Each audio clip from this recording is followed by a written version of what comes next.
우리를 온전케 하고 새롭게 하는 줄로 믿습니다. 오늘 본문은 마태복음 5장에서 7장의 산상설교 바로 다음에 나옵니다. 마태복음 5장 1절에는 산에 올라가시는 장면이 등장하는데 마태복음 8장 1절에는 산에서 내려오시는 모습이 보입니다. 예수께서 은혜의 동산에서 내려오시자마자 한 사람을 만나신 것입니다. 주님 앞에 수많은 사람들이 있었습니다. 그 사람 중에 한 나병 환자가 등장합니다. 예수께서 나병 환자를 통해 오늘 우리 각자에게 깨닫게 하시는 그런 은혜가 있기를 바랍니다. 2절 보시겠습니다.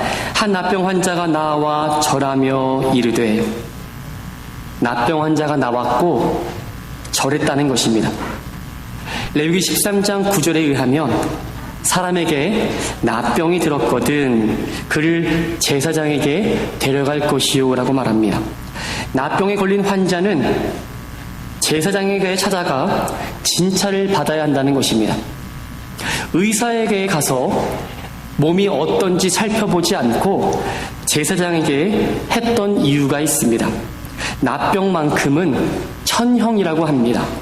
하나님께로부터 징계와 징벌을 받았다는 개념 때문에 종교 지도자인 제사장에게 몸을 보여야 했던 것입니다.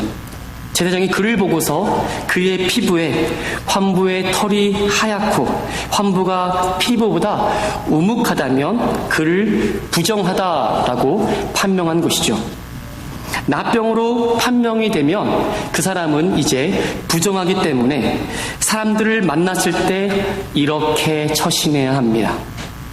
먼저 옷을 찢습니다. 그리고 머리를 풀어야 하고 윗뉴스를 가리고 외치기를 부정하다, 부정하다, 부정하다 이렇게 외치라고 성경은 가르쳐줍니다. 진영 밖에 격리되어서 혼자 살아야 했습니다. 윗뉴스를 가리고 어찌 부정하다고 외칠 수 있겠습니까? 제가 지금 한 것처럼 가리고 하면 잘 안 들립니다. 멀리서 사람들이 그 모습을 보고 옷을 찢고 머리를 풀어헤치면서 부정하다고 하는 사람 앞에 갈 사람은 아무도 없습니다. 왜냐하면 그는 나병이라는 사실을 모든 사람이 알기 때문입니다. 그리고 만약 마주치게 된다면 율법의 정결 예식을 반드시 치러야 합니다. 만약에 나병 환자가 율법에 정해 놓은 대로 하지 않는다면 주변에 있는 사람들이 자신의 발밑에 있는 돌을 들어다가 나병 환자를 돌로 쳐서 죽여도 된다고 성경은 가르치고 있습니다. 오늘 본문을 다시 보시면 한 나병 환자가 나와라고 말합니다. 생각해 보십시오. 지금 예수님이 혼자 계십니까? 그렇지 않습니다. 산에서 내려오시니 수많은 무리와 함께 한다고 말씀하고 있습니다. 그런데 나병 환자가 나타났습니다. 나병 환자가 어떻게 반응해야겠습니까? 머리를 풀어헤치고 옷을 찢고 부정하다, 부정하다, 저리 가시오, 저리 가시오 하라는 것이죠. 만약 그렇게 했다면 어떤 결과를 맞이했을까요? 무리들에 의해서 예수님을 만날 수가 없었던 것입니다. 그러니까 여기 한 나병 환자는 돌에 맞아 죽을 일사의 각오를 가지고 예수님 앞에 나온 것입니다. 이 나병 환자에게 무엇을 발견할 수 있습니까? 바로 목숨을 담보로 걸 만큼 예수님을 만나야겠다, 예수님을 사모한 것을 알 수가 있습니다. 돌에 맞아 죽을 만큼 큰 결심을 하고 예수님 발 앞에 나아온 것입니다. 자세히 보십시오. 이 나병 환자에게는 나병 자체가 예수님께 나아가는 걸림돌이었습니다. 그런데 이 나병이 예수님께 나아가는 동기도 되었다는 사실을 기억하시기 바랍니다. 오늘 주일 예배 가운데 목숨을 담보로 하나님의 은혜를 사모하는 마음으로 나온 분이 여기 있기를 바랍니다. 오늘 한 번의 주일 예배를 통해서 주님을 어떻게든 만나고자 하는 그런 사모하는 마음과 간절함이 저 여러분 가운데 있기를 간절히 축원합니다. 첫 번째로 지금 나병 환자에게 장애물이 무엇입니까? 바로 수많은 무리들입니다. 더 자세히 말하자면 주변에 모여있는 사람들입니다. 예수님을 정말 사랑하는 사람들이 나병 환자에게는 예수님께 나아가는 장애물이 되었다는 것입니다. 나병 환자는 예수님 앞에 나아가는데 큰 장애물보다 예수님을 바라보았기 때문에 앞에 나아갈 수 있었던 것이죠. 저 여러분 어떻습니까? 주님 앞에 나아갈 때 무슨 인생의 장애물이 있으십니까? 재정적인 문제가 있으십니까? 교회와 집 사이의 거리가 너무 멀어서 못 오시는 문제가 있으십니까? 아니면 사람들 간의 관계 때문에 교회 나오지 못하는 문제가 있으십니까? 그러나 오늘 나병 환자처럼 목숨을 걸고서라도 그 간절함을 가지고 주님을 만나겠다는 그 마음이 저와 여러분 가운데 회복되기를 바랍니다. 예수님 앞에 나병 환자가 한 행동이 무엇입니까? 나와 절하며 라고 고백합니다. 마가복음 1장 40절에는 꿇어 엎드려라고 기록하고 있는데 이 말은 매우 가까운 거리에서 엎드려 간구했다는 의미입니다. 수많은 무리들 중에서 어느 하나 예수님 앞에 엎드려 절하는 사람이 없었는데 나병 환자가 꿇어 엎드려 절을 한 것입니다. 겉은 나병으로 인해서 사람들에게 손가락질 당하고 따로 격리되어 외롭게 살지는 몰라도 예수님을 바라보며 나아가 그는 예배했다는 것입니다. 주님은 우리를 향해 겉은 멀쩡한데 영적으로 나병 환자에 대한 이야기를 하시는 것입니다. 성경에 나온 나병 환자의 몸은 썩어 문드러져 냄새가 날지도 모르지만 그의 영혼은 살아있다는 것입니다. 그런데 우리는 건강하다고 생각하고 나병과 전혀 상관없는 사람이라고 생각하는데 예수님 앞에 나와서 절하고 예배하지는 않는다는 것입니다. 나병이라는 것은 살이 점점 골마져서 함몰되는 병입니다. 나병의 특징은 균이 몸속에 자리를 잡아서 신경세포를 파괴하고 감각을 사라지게 만드는 희한한 병입니다. 감각이 없기 때문에 뜨거운 것을 만져도 뜨거운 것을 알 수가 없습니다. 손가락이 문드러지고 부러져도 그것을 느낄 수가 없다고 합니다. 코를 풀 때 너무 세게 잡아서 코가 문드러져도 그 사실을 모른다는 것입니다. 감각이 사라지는 병입니다. 아픔을 느낄 수 없는 병입니다. 그렇다면 나병 환자를 성경에서 왜 가르치고 우리에게 왜 나타내시는 그 상징적인 의미는 무엇일까요? 우리가 하나님께 끊어져서 갖게 되는 영적인 상태를 나병 환자를 통해서 가르쳐 주시는 것입니다. 분명히 죽은 줄 알아야 하는데 죽은 줄 모르는 상태를 말합니다. 오늘날 영적인 나병을 가진 사람들이 적지 않다는 것이 문제입니다. 성경을 읽지 않아도 내가 영적으로 허기지는 것을 느낄 수가 없습니다. 기도를 하지 않아도 주님과의 대화가 끊어졌는데도 불구하고 아무런 내 삶의 적신호를 발견할 수가 없습니다. 찬양하지 않는데 내 영혼이 지금 거의 거반 죽어있음을 깨닫지 못하는 그런 영적인 나병을 발견하지 못한다는 것입니다. 죄를 죄로 여기지 못하는 그 영적인 상태가 바로 오늘날의 현실입니다. 예수님께서 공생의 첫 번째 나병 환자를 치료하심은 죄에 대한 감각이 사라진 성도를 향하여 큰 은혜를 베푸시려고 하시는 것입니다. 우리도 간절함으로 예수님께 나와 절하며 간구하는 나병 환자에게 큰 은혜가 임하는 것이 우리에게도 임하기를 원합니다. 나병은 유대인들에게는 하나님께로부터 징계를 받은 병이라고 말씀드렸습니다. 어디를 가도 치료를 받을 수가 없어요. 나병 환자는 절망 속에서 홀로 격리되어 살았습니다. 가족을 떠나야 했습니다. 가지고 있는 모든 꿈이 다 상실되었습니다.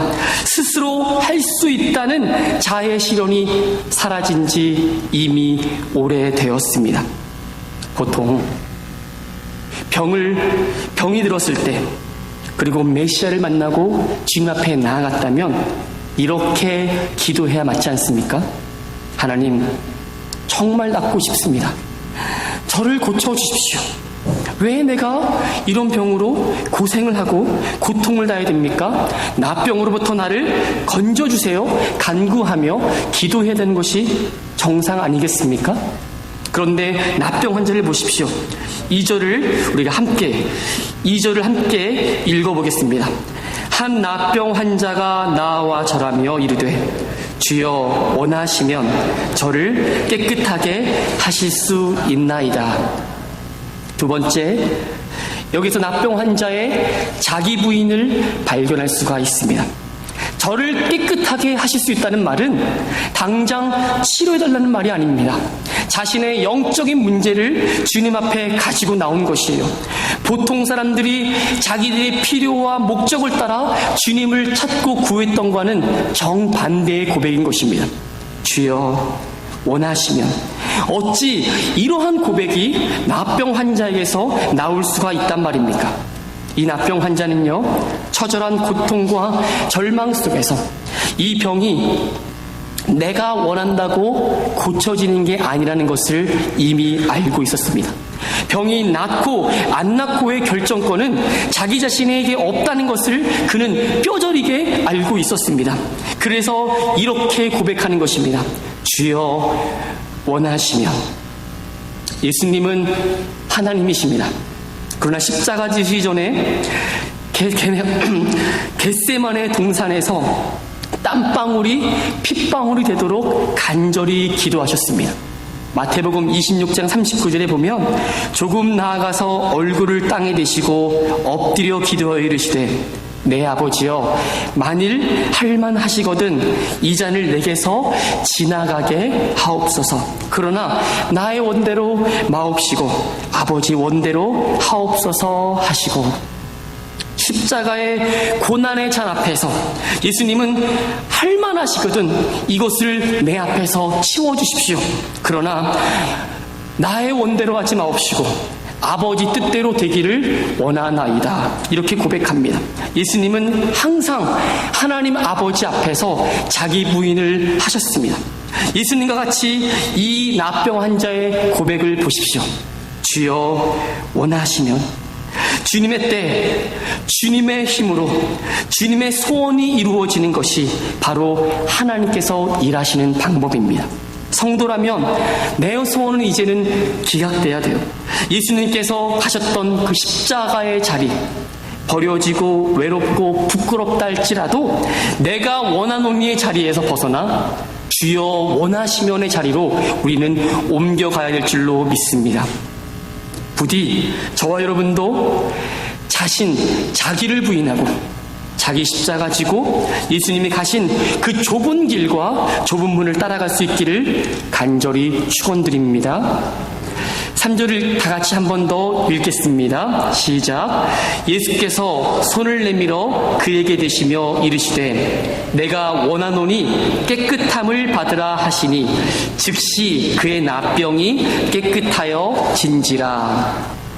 아멘.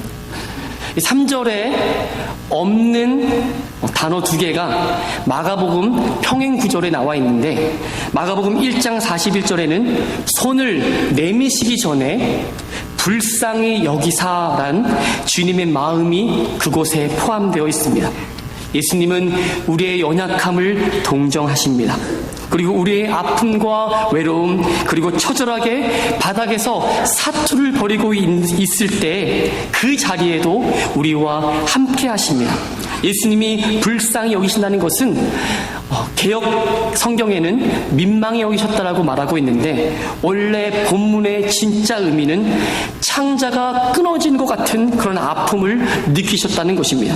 예수님은 나병 환자가 겪어내었던 모진 아픔을 다 보셨습니다. 예수님은 납병 환자의 그 처절한 전 삶의 모든 과정을 다 지켜보셨다는 것입니다. 납병 환자의 아픔을 함께 느끼신 예수님께서 전능자의 손을 내미십니다. 납병 환자의 몸에 손을 대시는 것입니다. 내가 원하노니 깨끗함을 받으라고 하십니다. 예수님도 납병 환자의 구함처럼 깨끗함을 받으라고 하십니다. 치료하셨다, 나음을 입었다라고 말씀하지 않고 깨끗함을 받으라고 말씀합니다. 이것은 여러분 모세오경에 의하면 이런 일이 일어나면 안 됩니다. 왜냐하면 납병 환자는 부정한 사람이에요. 부정한 사람을 손을 대면 성경은 말하기를 그 사람도 부정하게 된다는 것입니다. 그런데 이것이 웬일입니까? 예수님께서 부정한 자를 만지시니 그가 깨끗하여 진 것입니다. 마태복음 8장 17절 말씀에 보면 이는 선지자 이사야를 통하여 하신 말씀에 우리의 연약한 것을 친히 담당하시고 병을 짊어지셨도다 함을 이루려 하심이더라.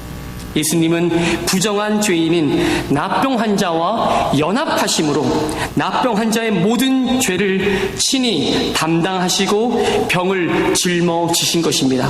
바로 십자가의 은혜인 줄로 믿습니다. 그렇다면 어떻게 깨끗함을 받게 되었습니까?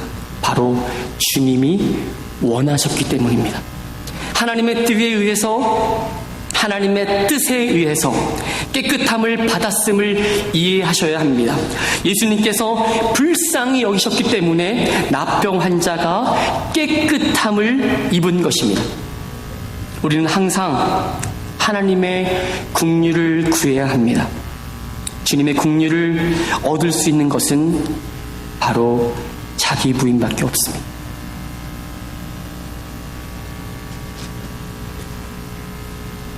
예수 십자가에 나도 함께 죽고 예수가 함께 사실 때 나도 함께 살았다고 하는 이 고백이 믿는 자의 고백일 뿐만 아니라 주님 오실 그날까지 절대 변함없는 진리인 것을 여러분 굳게 붙잡으시기를 바랍니다. 하나님은 어떤 사람을 기뻐하실까요? 하나님은 믿음으로 사는 사람을 기뻐하십니다. 그런데 주님이 뭐라 말씀하세요? 누구든지 나를 따라오려거든 자기를 부인하고 날마다 자기 십자가 지고 나를 따를 것이라고 말씀하셨습니다. 기억하셔야 합니다. 자기 부인의 삶이 없으면 자기의 유익과 기쁨을 구하며 주님을 위해 살 수가 없습니다. 온전히 주님께 맡겨드리는 삶을 이 납병 환자는 납병을 통해서 뼈저리게 느꼈고 정확하게 주님의 길을 이해하고 있었다는 것입니다. 그래서 처음부터 엎드려 절하며 그렇게 고백하는 것입니다. 주여 원하시면. 저 여러분에게도 이러한 동일한 고백이 있기를 간절히 축원드립니다. 4절 보시겠습니다. 우리 함께 마지막 읽겠습니다. 시작. 예수께서 이르시되 삼가 아무에게도 이르지 말고 다만 가서 제사장에게 내 몸을 보이고 모세가 명한 예물을 드려 그들에게 입증하라 하시니라. 아멘. 주님이 아무에게도 말하지 말라고 합니다. 만약 예수님께서 그 동네에 있는 모든 문둥병자를 다 고치기 원하셨다면 이렇게 말씀하셔야 될 겁니다. 다 오라 그래. 내가 손대고 다 고쳐줄게. 이렇게 말씀하실 것 같은데 말하지 말라고 합니다. 왜 그럴까요? 나머지 문둥병자는요, 오면 주여 원하시면 내가 깨끗게 되기를 원합니다 라고 고백할 사람이 없다는 거예요. 주여 나를 고쳐주십시오. 나를 깨끗게 하여 주십시오라고 자기의 유익과 만족을 위해서 먼저 구한다는 것입니다. 자기 부인이 없는 것입니다. 그리고 이렇게 말하죠. 제사장에게 내 몸을 보이고 모세가 명한 예물을 드려 그들에게 입증하라 하시니라. 주님은 그냥 병만 고쳐주고 알아서 살아라 말씀하지 아니하시고 모세가 명한 그 말씀에 근거해서 나병 환자가 제사장을 찾아가라고 말합니다. 이것은 레위기 14장의 정결 예식을 의미합니다. 레위기 10장에 보게 되면 14장에 나병 환자를 위한 정결 규정이 1절부터 7절까지 나와 있는데 그것을 간단하게 설명드리겠습니다. 정결한 새 2마리를 가져오라고 말합니다. 한 마리는 질그릇 안에서 잡아 죽입니다. 그리고 그곳에서 나온 그 피를 찍어서 나병에서 정결함을 받을 자에게 7번 뿌리라고 말합니다. 그리고 정결하다라고 선포하는 것입니다. 그리고 다른 한 마리의 새는 자유롭게 놓아줍니다. 새 한 마리의 희생으로 다른 한 마리가 자유함을 얻는 그림을 보여주고 있습니다. 희생한 새는 누구를 의미할까요? 바로 예수 그리스도를 의미합니다. 예수 그리스도의 죽음을 의미하는 것입니다. 그리고 질그릇에서 죽는 것입니다. 예수 그리스도께서 질그릇인 우리 안에서 죽임을 당하시는 그 십자가를 레위기 14장에서 이미 보여주고 계신 것입니다. 이 말은 예수 그리스도가 나 환자 같은 영적으로 죽은 영혼들을 위해서 이 땅에 질그릇 같은 모습으로 오셔서 우리를 살려내시는 그 장면을 레위기 14장에서 이미 보여주고 계신 것입니다. 그러므로 이 나병 환자는 그리스도의 십자가로 깨끗함을 받게 된 것입니다. 사랑하는 성도 여러분, 인생의 장애물 속에서 주일 예배 가운데 어떻게든 주님을 만나기 원하는 그런 사모함과 간절함이 회복되기를 바랍니다. 이제 내 안에 나는 죽고 주님이 사시는 인생 가운데서 내가 원하는 자리에서 주님이 원하시는 자리로 내려갈 수 있기를 간절히 원합니다. 함께 기도드리겠습니다.